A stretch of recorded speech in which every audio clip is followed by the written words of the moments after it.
I'm Dr. Jordin Wiggins, and this is the Pleasure Principles podcast.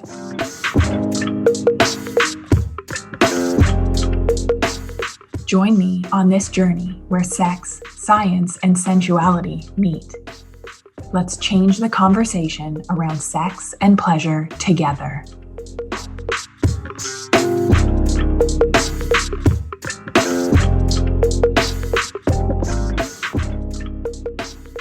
So today's topic, this is something that I am seeing make or break, being able to communicate an ask, to ask for something. Because the problem today is that we've been conditioned not to ask, culturally conditioned not to ask as women, to either do it all ourselves, the superwoman, or not want for anything at all or not feel like we deserve it, the good girl. And sometimes we can have elements of both of those within ourselves. And every minute of our lives is a negotiation where we're asking, where someone's leading and someone's following, someone's giving and someone's receiving. These are all like masculine and feminine polarities, yin and yang. And it's my assumption that we have less money, less possessions, less property, less enjoyable sex because we don't know how to ask. We get passed up for promotions at work. We're in relationships where we defer our pick of a restaurant or maybe what show we're going to watch on Netflix to our partner to make those decisions. During sex, we've been taught that our pleasure comes second. Maybe we're even performing to get it over with and forget asking for what we want in bed. Why is sex something that we do, but is really hard for us to talk about? Why is it so hard for us to ask for help? Why is it so common for me to hear from my clients, my partner and I are great communicators, we're a really good team everywhere except the bedroom? And I would invite that there are things being swept under the rug in those relationships, because if we had true connection, true intimacy, really, really clear on what our desires are, how to ask for them, how to communicate them, then we would still have that intimate spark. Our relationship would still have that polarity, that driving force, that connection. But that's a topic for another day. The problem is we've been culturally conditioned to not know what we want and not know how to ask for it. So let's just do a quick recap.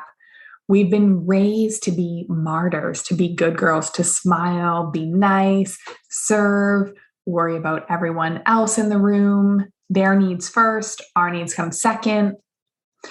We were all raised by women with fewer opportunities than us, who were praised for not needing anything, who were praised for making something out of nothing, who were praised for how resilient they were in a time that was less. Think of our grandmothers, think of our great-grandmothers. There was wars. Their food was less readily available at times. And that is not going on anymore, but the conditioning is still there. No one has modeled asking. So we're good girls where we don't want anything. We're taught not to want for anything, not even our own orgasms or sex that's amazing for us. We feel broken for not wanting sex.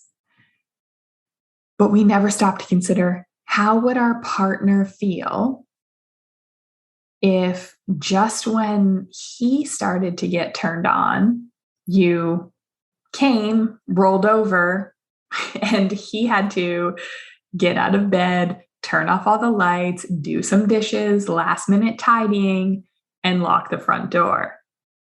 So it's just very ironic that we're the martyr, the good girl, don't want for anything, not even sex that's amazing for us, or we're put into the superwoman category, the I'll do everything for everyone. I won't ask for help. I'm tough. I'm strong. I'm not going to feel. I'm not going to be hurt. I'm just going to put my head down and do more. Somewhere along the line, we got told that this was noble. This was like the best way to be as a woman, was someone who does it all for everyone and doesn't ask for anything in return.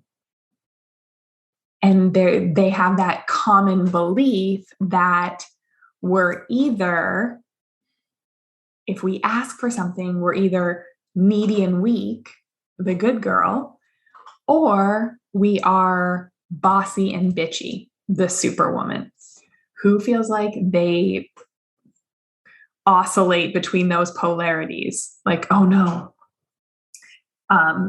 if I ask for this, I'm going to come off as demanding, bossy.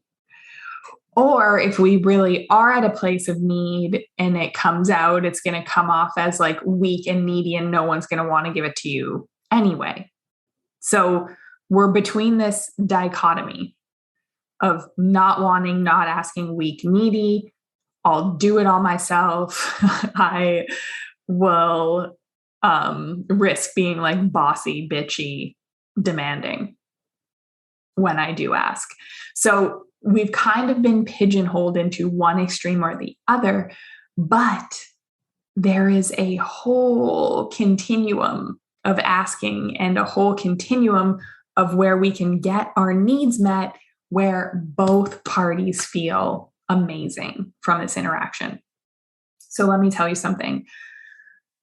Motherhood was a great experiment for me. So many things that needed to get done fell on my lap as a mother. There was no negotiation of roles. It was just expected for me to do it. And I almost expected those things to get done myself. So for example, breastfeeding. Obviously, I'm responsible to do the breastfeeding. Because it was COVID, we did not promote bottle feeding. So it has been exclusively me, probably 90% of the time, feeding my daughter, every single feeding. So I'm responsible for the feeding. If I do pump, the pumping, the scheduling of the feeding, the freezing of the milk, the cracked nipples, the leaking nipples, the extra laundry, all of the breastfeeding things, everything that needs to be done, the invisible workload of breastfeeding fell on me. Family trip, just got back from up north, and I am learning there is a very, very big difference between a family trip, which is where I'm packing for everyone, getting the food organized, and I have help, and I've designed a life and desired a life where I can have someone to help us with the packing, have someone to help me get groceries, but there's still the management that needs to be done, because, well, what am I going to send somebody groceries to go get? My daughter we're doing baby-led weaning. She needs different food than everyone else. So there's still, regardless of how much help you have and everything, there is still the invisible workload of managing everything. Let's take another example. What if you move in with someone? What are the roles? Who does the cooking, the cleaning? Do you talk about it, or do you just fall into these default gender roles? If you make more money, do you get to do less? Like, how does this work? What about when you take a new job? Because obviously there's a job description, but what about the extras? What happens when you're an over functioner? And if you're an over functioner and you're rewarded, that's one thing. But if you're in a job with a set salary and nowhere to grow, then what? Then what? Anyways, these are just examples of areas that not being able to ask significantly impacts us, because in order to have happiness, health, power in the bedroom, in the boardroom, we need to be able to ask for things. We need to be able to ask for help. We need to be able to ask for things that light us up. We need to be able to ask for things just because. We need to be able to ask for things that make us feel like a goddess, worshipped, seen. We need to be able to ask for sex, how and when we want it. Faster, now slower. Touch me lighter here.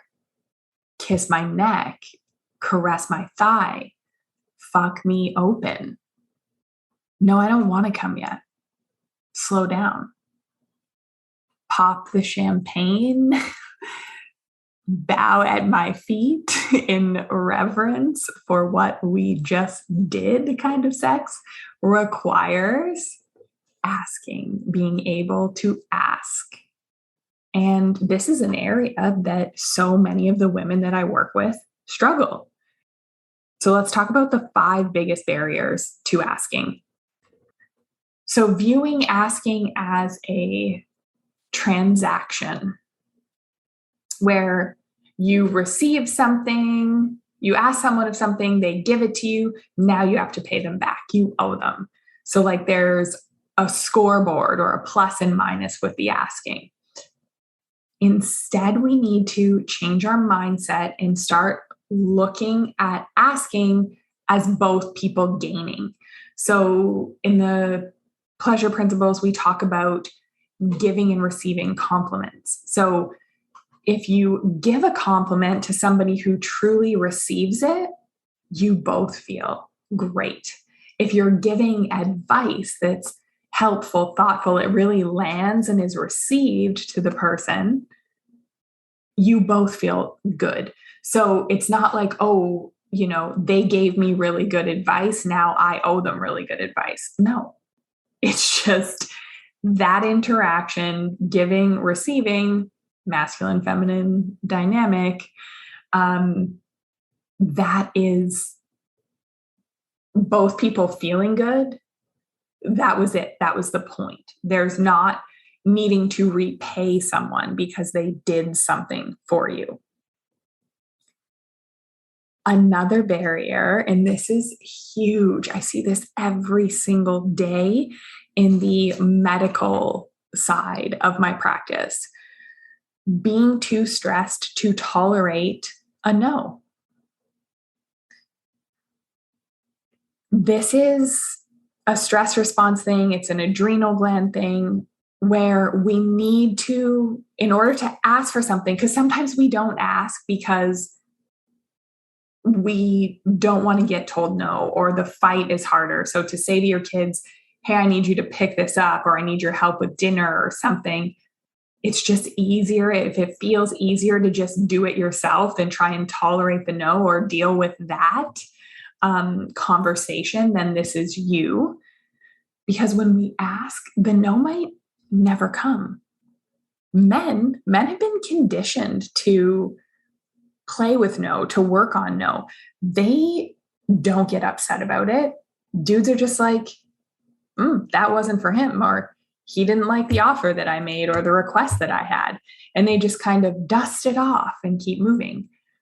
As women, it's like someone is saying no to us, to our existence, to every cell in our being. And that's a big problem because it stops us from even asking. When we feel like you said no to us, to who we are, and we're not standing up for ourselves, it's like we're losing power. It's like we're worried we're going to end up, this intergenerational trauma, again, massive conversation that we have in the feminine mentorship it's just too big to have here, but we fear having less and not being seen and in self-sacrificing. We fear like ending up like our grandmas and great grandmothers. So we respond in fight or flight when we get a no. Our nervous system is triggered. Our stress response is triggered. And our adrenals need to be able to work to tolerate that no. So signs that you need to work with me and my team on the well woman assessment side, on the hormone, on the more like physiologic cellular health side, the signs that your adrenals are not working well: night sweats, weight gain that you can't get off, weight gain around your abdomen, around your waist, waking between 1 and 3 a.m. or 2 and 4 a.m., kind of like on a pretty routine basis.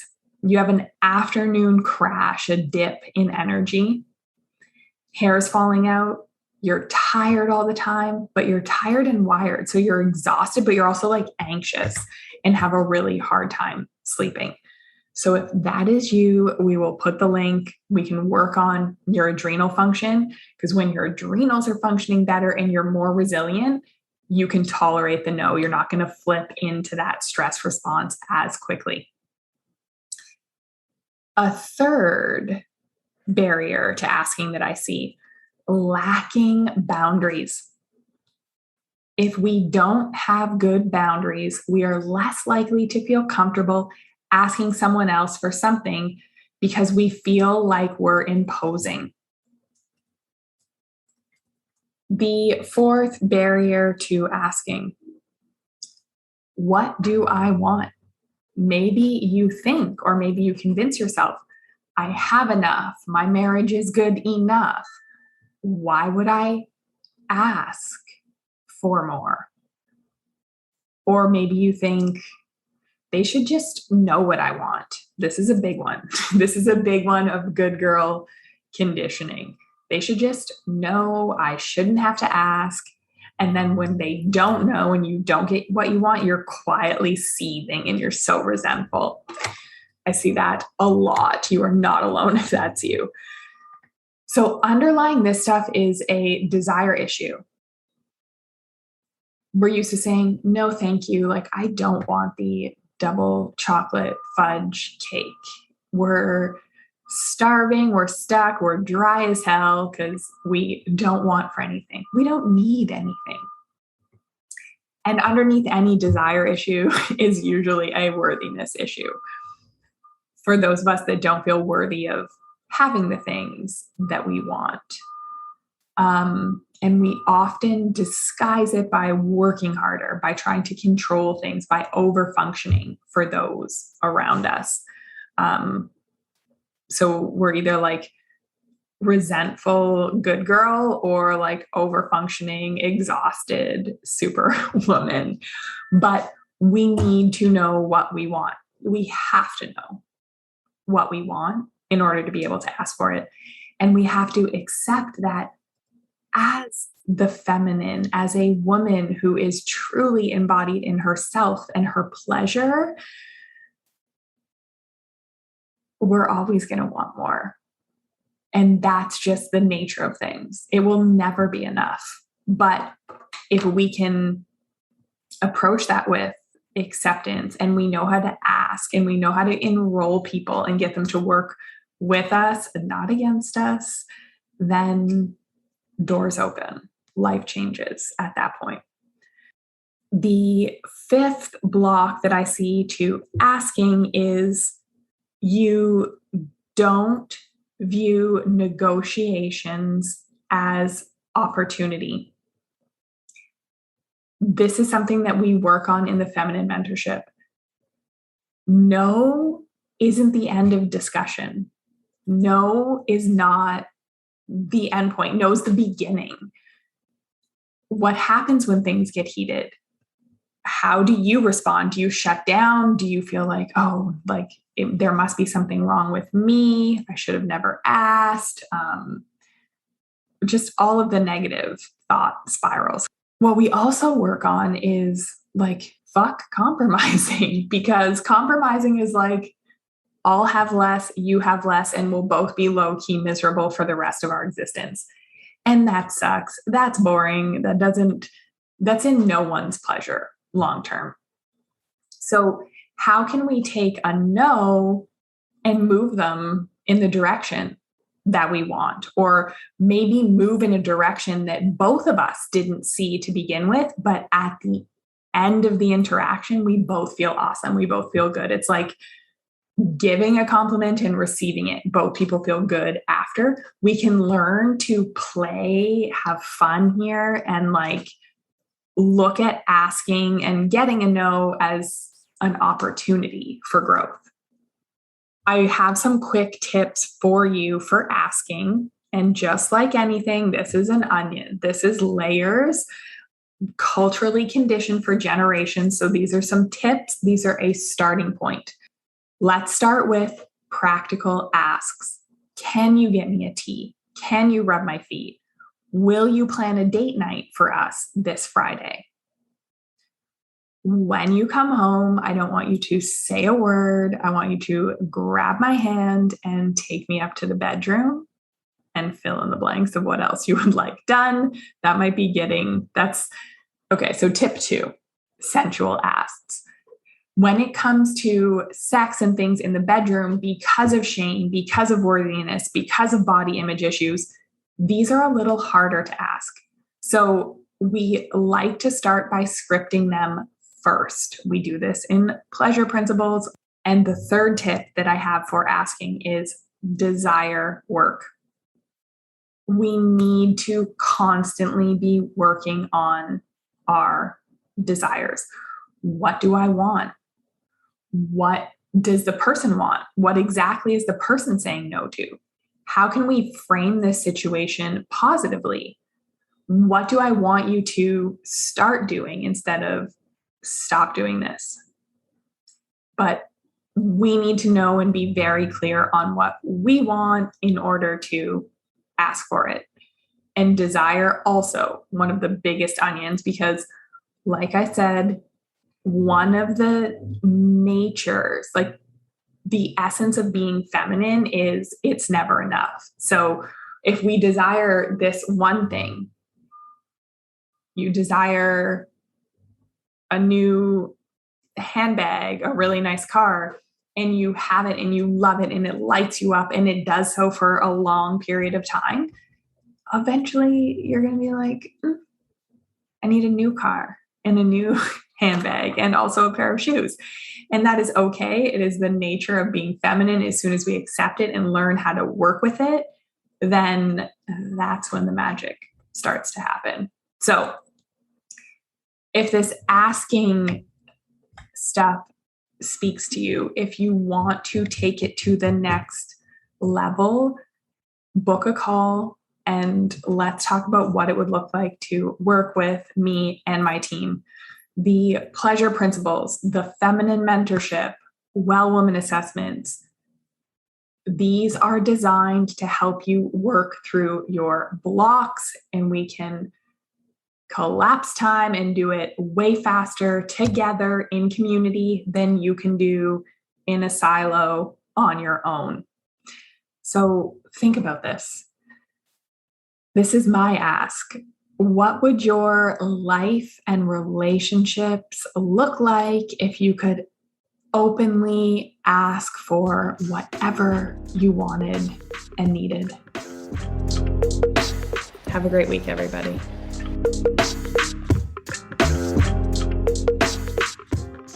If you like what you heard in this episode, leave me a rating. Your support helps me get discovered by more women like you.